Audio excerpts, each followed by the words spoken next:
Okay. So, some stuff happened this week. Some stuff we gotta talk about. First up, let's talk about how the whole Asia circuit, a story arc that got a whole season in the original, for better or for worse, was cut down to 10 minutes. Now, many of you are thinking this time around the Asia circuit isn't important. This time around in the manga, it wasn't important. They even told you in the episode preview the Asia circuit basically wasn't going to be important. Well, I need it to be important. I think that the Asia circuit needs to be relevant for a multitude of reasons. First up, it'd be a lot of fun. I think it'd be cool to see Aichi just on his own, just having to fight his way through opponents.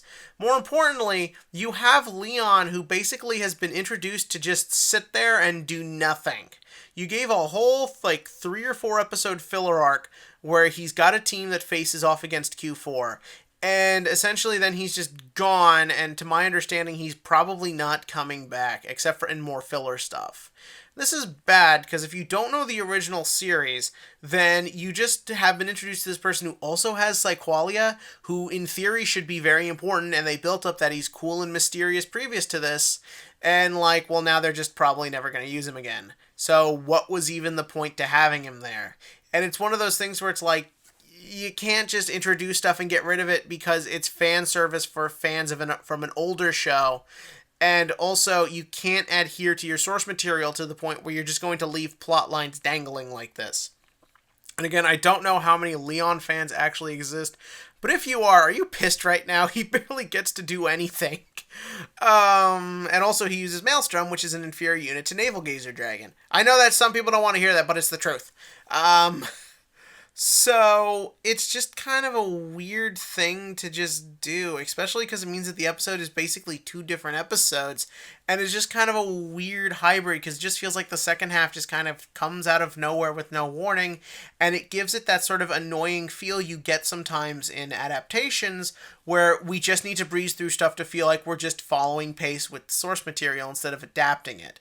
Now, I think the first season did do a decent job of adapting the manga, but some of the weaker elements I can't help but feel come from the fact that you're also trying to adopt the manga's pace and the way it sort of executes itself. Which, remember, that manga was made under the presumption that you were already watching the show, so certain story elements didn't have to be addressed there in the same way it would have to be if you were seeing it fresh for the first time. I really wonder if anyone who never saw the original Cardfight Vanguard is sort of feeling like maybe this thing goes too fast or doesn't spend enough time on plot points, because in a lot of ways it kind of doesn't, and it's a little problematic, especially here when you just do this big thing and now Aichi's this big champion over something that we just kind of sort of saw. And it's like hearing about a character being cool isn't as fun as watching him be cool or do cool stuff. But all in all, the fight was okay. The fact that they reused the stock footage of Blaster Blade walking onto the field, like when he fought Ren, was a little irritating. But from there, we do get some interesting stuff I quite liked. I liked that you have Misaki in the background, sort of like kind of twirling her hair, sort of lost in thought. We'll get more to that in a minute, but I think that feels like a very natural way to show where this is going. I love how apparently a year has passed. How has a year passed? Unless we missed 9 months of him getting ready so he could go to the Asia circuit. How has it been a year? I don't understand this. The other thing I liked when Kai noticed who Suiko was. He just was like, that's Suiko. That's the lady who told Ren about Psyqualia. He just says it in front of everybody. There is no need to keep secrets. There is no need to lie. There is simply, I respect and trust you all enough to tell you what's going on. And then they called the mental home on Kai, but that's beyond the point. But no, this was important because part of where Cardfight Vanguard screwed up the first time was that Aichi never told Kamui and Misaki about what was going on with Royal Paladins. He only told Kai, who also never told anyone. This is bad because it puts characters on a level above the other characters, which is bad in a show that's trying to build up their bond between each other. It's also bad because it makes it seem like Aichi doesn't trust them with information that could be pertinent to their lives. As far as Aichi knows, this kid messed with their minds, altered their memories, and now he's just going to bring them into a tournament that this person who he knows nothing about and could be dangerous is there. And if he had tried to talk to them, it would have been one thing. But the original Cardfight Vanguard makes it very clear. Aichi and Kai are the only ones that matter, and no one else does. But by making it in this that Kai is willing to be open and tell the truth to everybody, it really shows everyone is on the same level. And I think the episode did a nice job at all of just in general of showing how everyone's grown. Because that then brings us into the high school part of it, which is Aichi, going into high school, joining Miyagi Academy, all that good stuff. And what's neat about all this is I think they do a great job of showing how our characters have grown. You see Kai just smiling with everybody. Happy Aichi's going to start a club. You have Aichi, who seems much more upfront, much more direct with everybody. And just, I feel like there's still a good emphasis on him still being the main character and it being about his personal growth. We get that when he's like just sort of thinking about putting up the flyers. And we get it in his conversation with Misaki. Now, I loved this scene for many reasons, though I imagine it probably triggered many AIchixKai shippers, because it does seem like they are leaning heavily into Aichi and Misaki, or at least Misaki having a thing for Aichi, and with how inquisitive Aichi was about her haircut, maybe Aichi's got a thing for her too. I wouldn't mind that. Maybe Cardfight Vanguard does that. Maybe it puts them in a relationship. Maybe it explores that. And no one get triggered, but I think there's a lot of interesting stuff you could do with that. And it sort of seemed like that was what they were doing. Misaki maybe got the haircut to maybe impress Aichi. Maybe she just got it because she felt like it. Maybe she got it because she feels like she's becoming a bit of a different person. This is probably the first time. Again, we're going... For the remainder of this video, let's go under the assumption Misaki does love Aichi, and we're leading into that direction, okay? But if we are thinking about it like that, then it sort of stands to reason that Misaki is feeling something for someone she never really felt for someone before. She's feeling a whole new realm of complicated emotions for this guy, and, well, that would make her maybe question herself. It would put her into, like, a state of wondering about stuff. Maybe make her want to be different. This is someone who has been kind of angry and alone for a lot of her life. I think it could be really interesting if you put her in a situation where now she has to learn to be vulnerable with somebody. Now she has to learn what these feelings mean and maybe have to deal with connecting to another human being despite knowing how often than not those things can end. Now, I'm not saying a female character's only storyline needs to be about finding love or having a love interest. In fact, I think that's a big problem in a lot of fiction, but I think it would be really interesting to explore, and I just want to see it.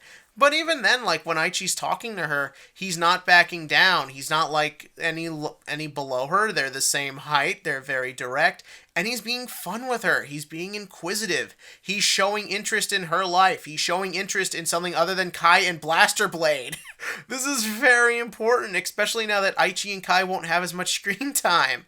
It's really a nice bit. Though the one moment I love is when you see Aichi's deck build, and it's really fucking weird. He's playing like 4 copies of Exculpate, 1 Soul Saver, 1 Alfred. Like, bitch, you play 4 Alfred, 1 Soul Saver, 1 Alfred, 2 Exculpate at best. You don't want that thing in your opening hand. Trust me. But yeah, I liked a lot of that. I like the stuff with Naoki.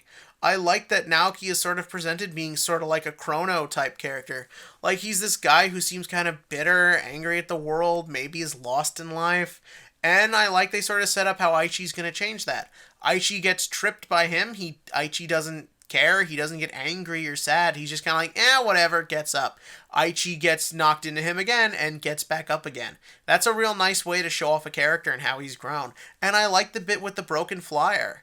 I like that Aichi kind of looks crushed and it bothers him. Because the thing is that Aichi may have learned to be strong through Vanguard, but now he's in a situation where he just can't use Vanguard for everything. And I like the fact that the student council wasn't just the perfunctory, we don't want you to do your thing. No, it's just a quick thing. It's brushed over. This is a more normal world where Aichi now has to deal with normal world problems and has to sort of grow like the rest of us, not just play Vanguard to solve everything. And again, that's kind of why I think it could work with Misaki, or even Korin, or make him gay and have him hook up with Kai or Naoki. I don't care. Just keep the character evolving. And Korin showing up at the end, fine, whatever. Finally, we got to talk about that ending theme, because that was something else. Oh boy. Maybe that's why Cardfight Vanguard's doing a bit better than Yu-Gi-Oh! Anime-wise. Oh lord, just showing off the assets with emphasis on assets. I don't even know what really to say about it. It's just this weird waifu ending theme. And on the one hand, I should probably be worried that it's a little exploitive, but on the other hand, my girl Masaki showing off them legs and with a certain phallic image about to go into her mouth. So, what can I say? I'm a guy.